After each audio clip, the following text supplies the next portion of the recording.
جایی نگفتم. هتل المپیک بودیم،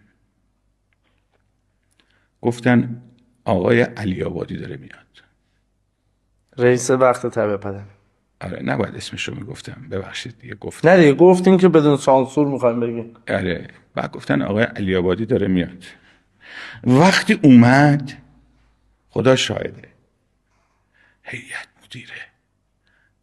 مدیر عامل همه دویدن که آقای علی آبادی اومد.